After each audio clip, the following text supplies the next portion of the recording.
जय श्री राधे। पूज्य श्री सद्गुरुदेव भगवान के चरणों में प्रणाम। पूज्य श्री राधा बाबा जी का जीवन चरित्र। कल हमने सुना था पूज्य श्री भाई जी की महिमा। आइए अब चरित्र में आगे बढ़ते हैं। श्री जयदयाल गोयनका जी का गोरखपुर आगमन।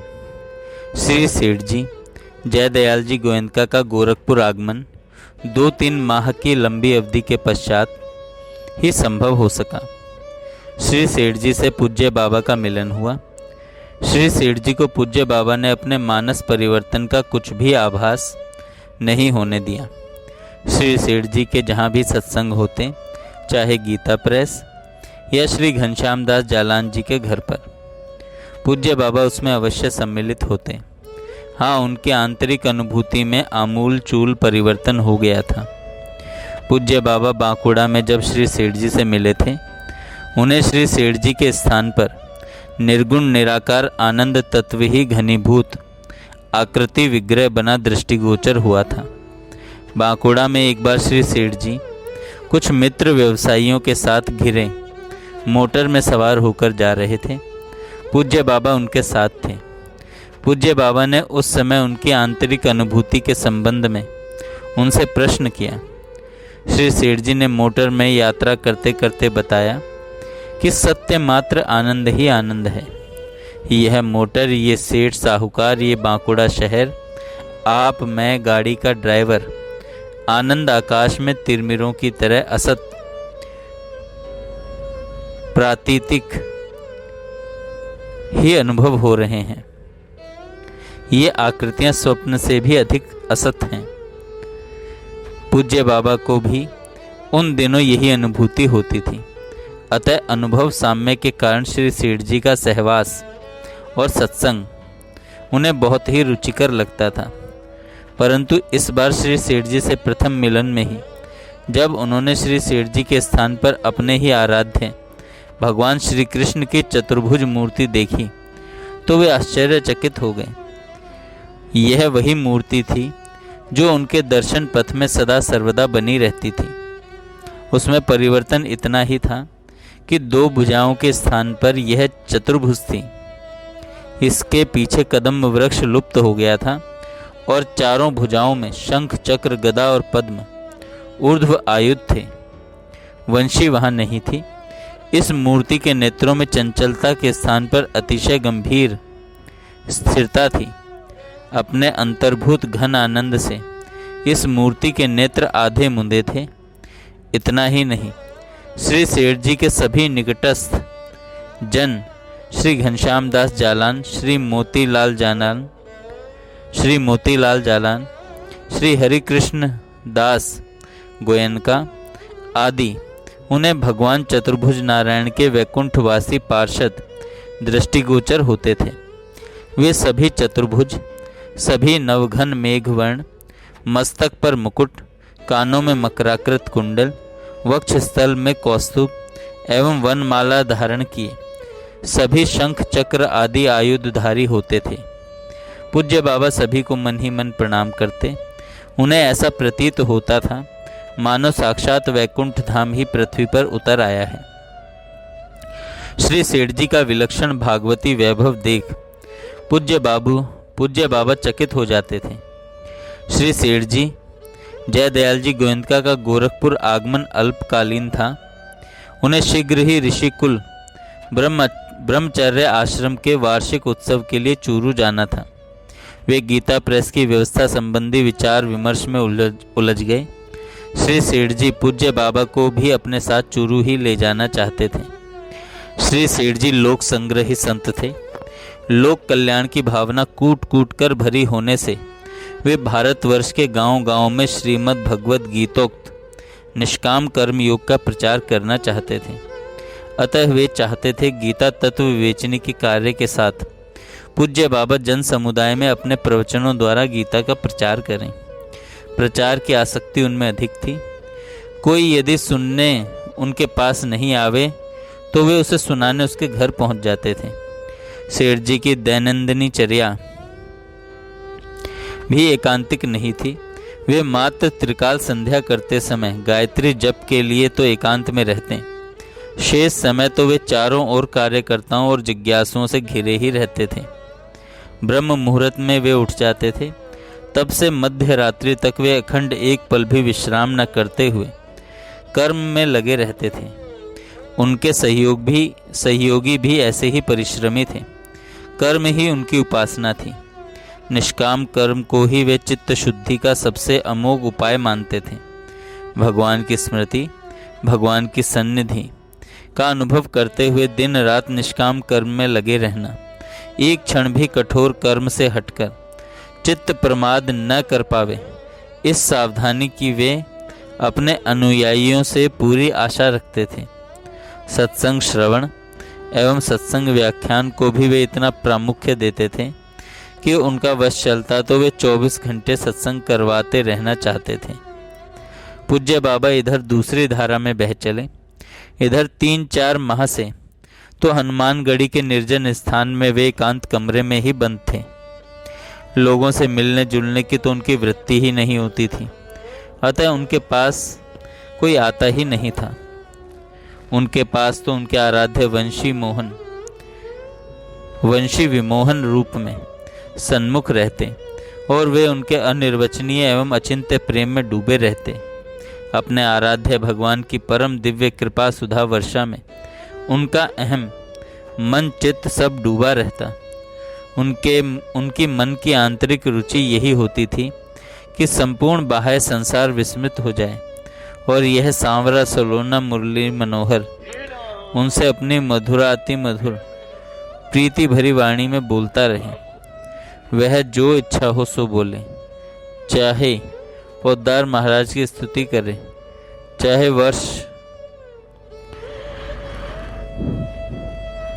पोद्दार महाराज की स्तुति करे, चाहे कुछ भी कहें सुने, परंतु वह सर्वेंद्रिय मनोहारी उनके सन्मुख बना रहे। इधर श्री सेठ जी उन्हें प्रवचन एवं कर्म में लगाकर लोक कल्याण में प्रवृत्त करना चाह रहे थे। लोक कल्याण के लिए लोक होना परम आवश्यक है। जब लोक होगा तब न लोक कल्याण होगा। उनकी वृत्ति तो लोक के रूप में वृंदावन विहारी को देखना चाह रही थी। वे तो गोपी भाव की इस भूमि को वर्ण करना चाह रहे थे कि ऊधो मन न भये 10-20, एक हु तो सो गयो श्याम संग को आराधेश। ईश्वर होए तो ईश्वर की आराधना हो, ब्रह्म हो तो ब्रह्म का ज्ञान का प्रयास हो।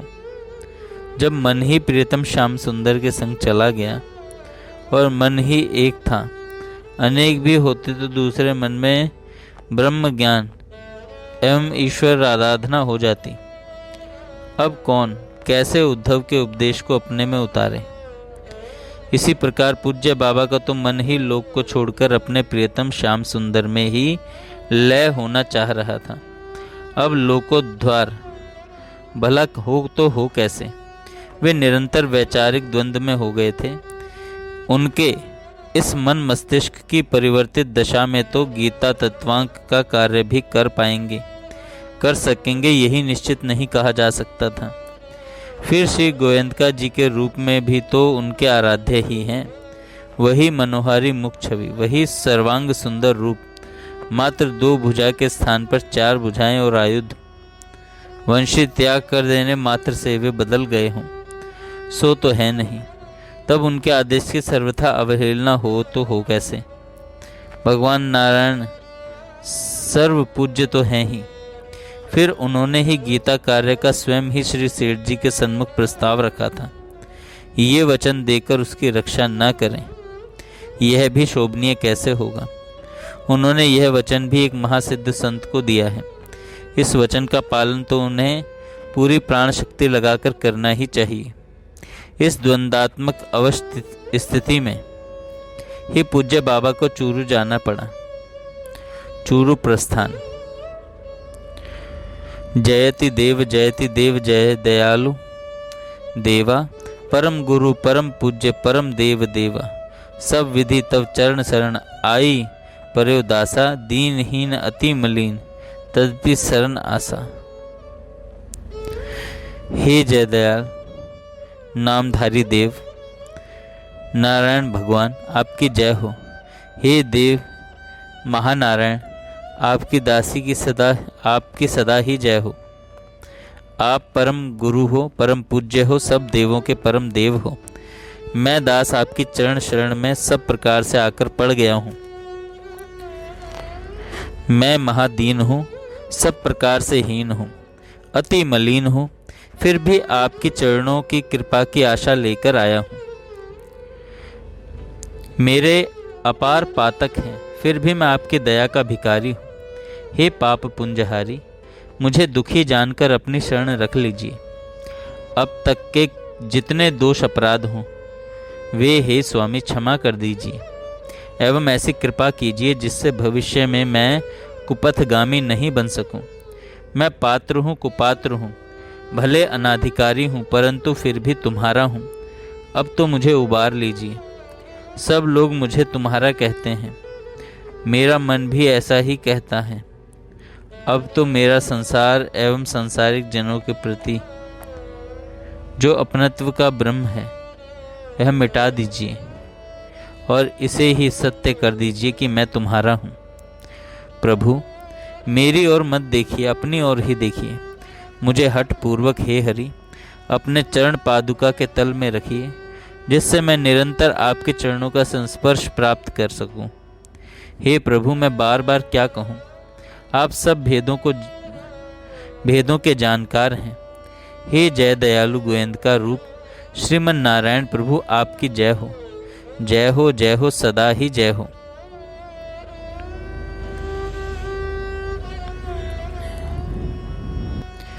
पूज्य बाबा के इस चरित्र को लिखने वाले जो लेखक साधु कृष्ण प्रेम जी जो हैं, उनका प्रथम परिचय ईस्वी सन 1936 में गोरखपुर में जो वर्ष भर का सत्संग सत्र हुआ था, उसमें लेखक के पूर्वाश्रम के मामा श्री चिमनलाल गोस्वामी जी एवं मामी एवं मंगला मौसी भी साधक की तरह सम्मिलित हुई थी। वे सत्र की समाप्ति हो जाने के कारण गोरखपुर से चूरू होते हुए बीकानेर जा रहे थे। मैं मेरे पिताजी सहित मेरे मामा मामी एवं मौसी को लेने चूरू आया था। ईस्वी सन 1937 के इस ऋषिकुल ब्रह्मचर्य आश्रम के उत्सव में मेरी वह मात्र 8 वर्ष की थी। मेरी आयु मात्र 8 वर्ष की थी। उत्सव देखने की जिज्ञासा भी बाल मन में थी। पूज्य श्री पोद्दार महाराज भाई जी के दर्शन तो मुझे सन 1934 ईस्वी में ही हो चुके थे। मैं 5 वर्ष का लघु बालक अपनी माँ के साथ ही गोरखपुर आया था। उन दिनों मेरे पिताजी श्री वल्लभ लाल जी गोस्वामी भी गीता प्रेस में काम करने आ गए थे। मेरे मामा जी ने उन्हें बुला लिया था। मुझे सेठ जी जय दयाल गोविंदका के दर्शन नहीं हुए थे, अतः उनके दर्शन हो जाएंगे। चूरू आने का यह भी एक प्रयोजन था। श्री भाई जी का सत्संग सरस भक्ति भाव से युक्त होता था। इस सत्संग से पूर्व मेरे पूज्य मामा श्री चिमनलाल गोस्वामी भगवान नाम संकीर्तन कराया करते थे।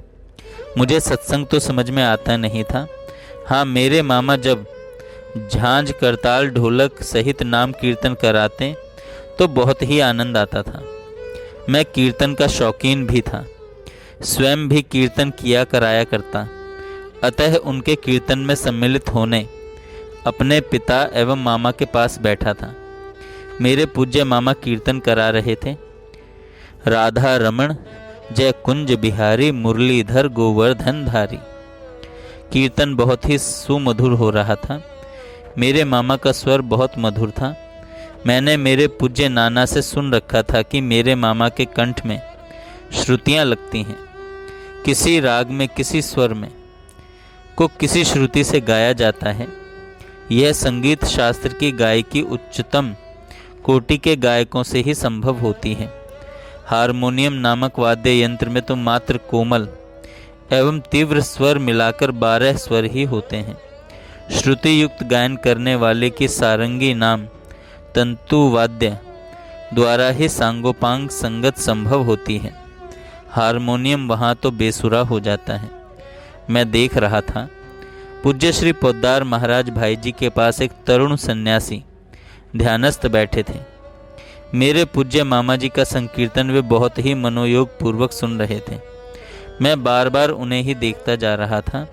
मुझे यह तरुण सन्यासी, जिसकी उस समय उम्र मात्र 23-24 वर्ष की थी, बहुत ही आकर्षक लग रहा था। प्रथम दर्शन में ही इसने मुझे मोह लिया। संकीर्तन में ही श्री पोद्दार महाराज ध्यानस्थ हो गए। कीर्तन में सभी को इतना आनंद आया कि सभी श्रोता भावुक हुए, आंसुओं से नेत्र गीले कर चुके थे। थोड़ी देर पश्चात पूज्य श्री पोद्दार महाराज भाई जी ने आंखें खोली। उन्होंने नव आगंतुक मेरे पिताजी की ओर अतिशय स्नेह से देखा, फिर उन्हें सिर झुकाकर ब्राह्मण एवं बहनोई होने के नाते प्रणाम किया और तब कोई पद गायन करने को कहा। मेरे पूज्य पिताजी भी अच्छे गायक थे।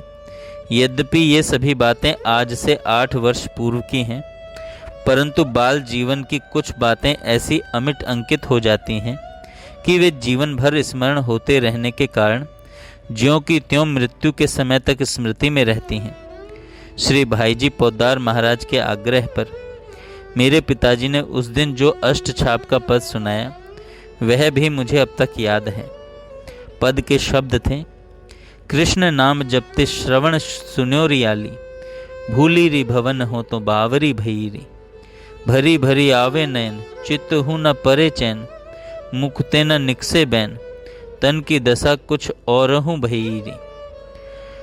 जेतेक मैं नेम धर्म कीनेरी बहुत विधि, अंग अंग भई हो तो श्रवण मयीरी, नंद दास जाके श्रवणन यह गति भईरी, माधुरी मूरत कैंधो कैसी हो दईरी।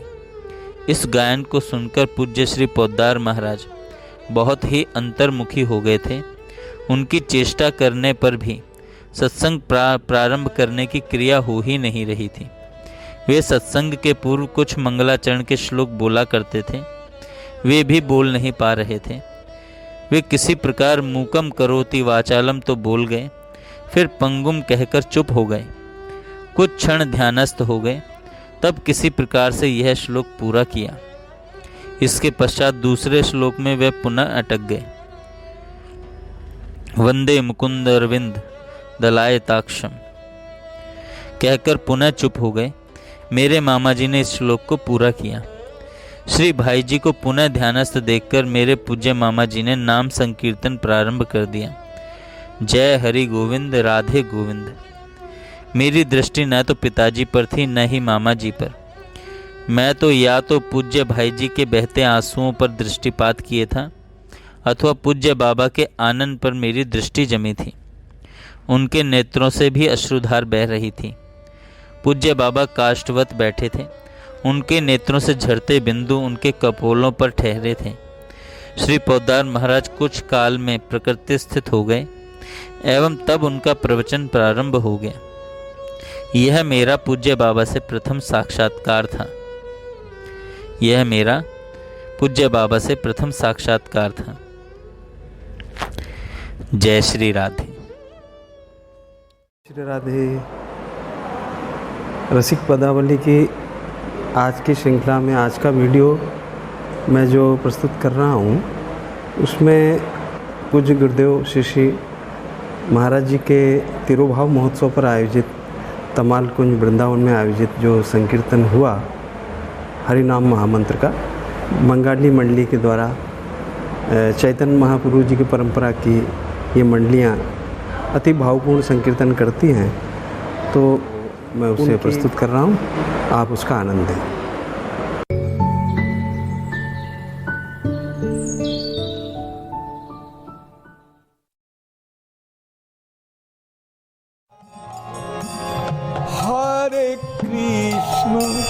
हरे कृष्ण कृष्ण कृष्ण हरे हरे, हरे Ram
Hare Hare Hare Rama Hare Rama Rama Rama Hare Hare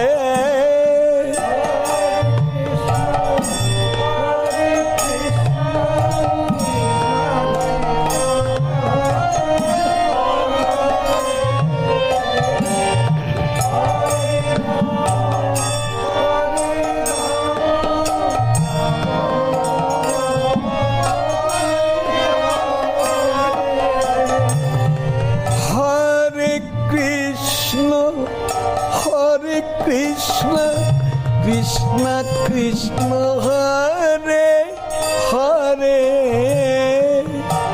Hare Rama Hare Rama Rama Rama Hare Hare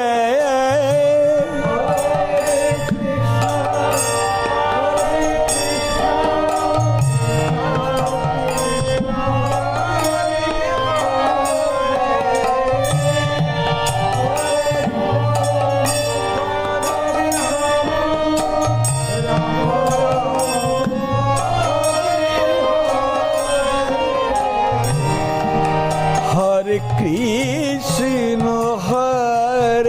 Krishna Krishna Krishna Hare Hare Hare Rama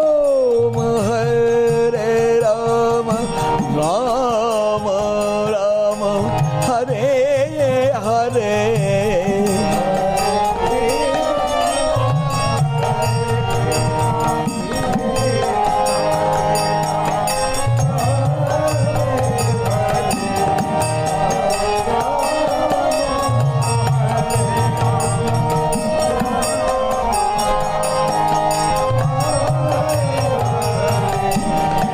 Hare Krishna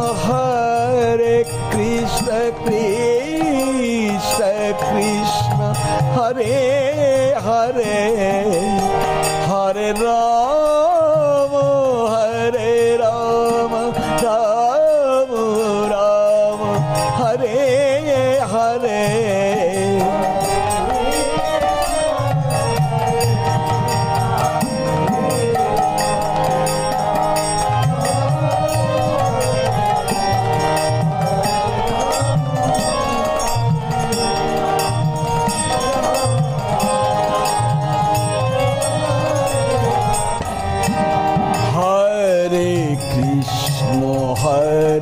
Krishna Krishna Krishna Hare Hare Hare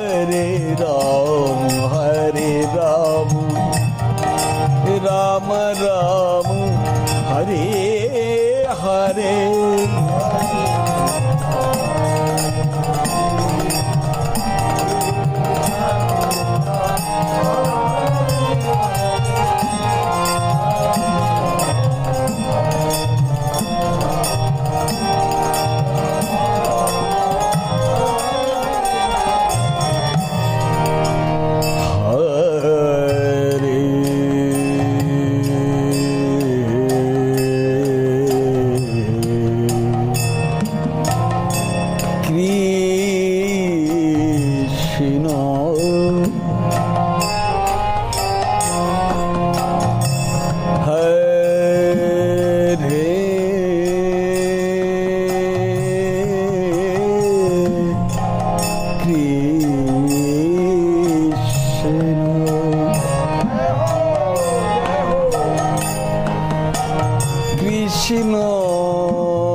Rama Rama Hare Hare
Hare Hare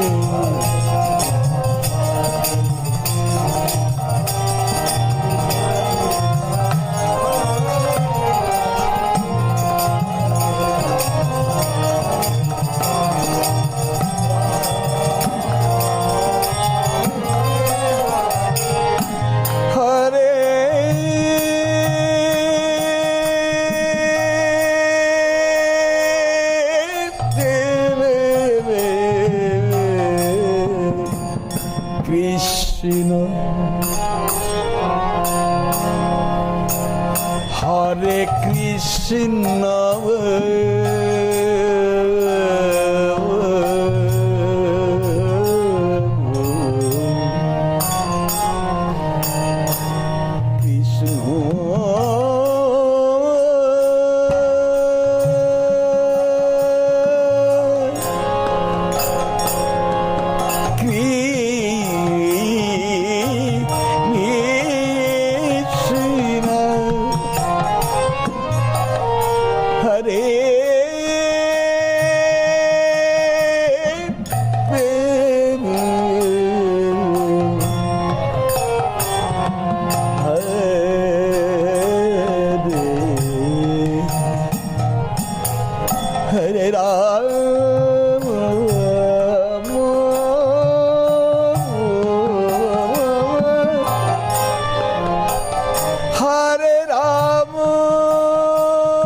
Hare Krishna Hare Krishna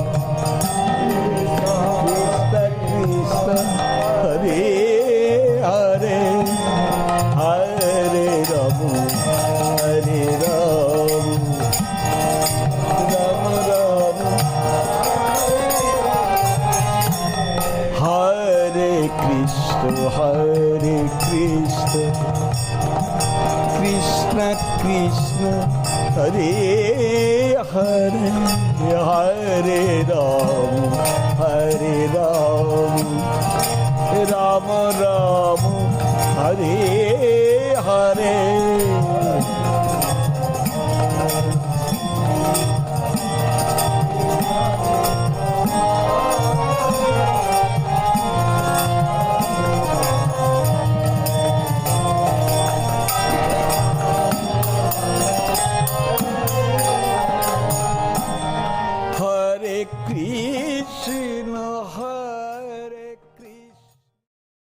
जय श्री राधे।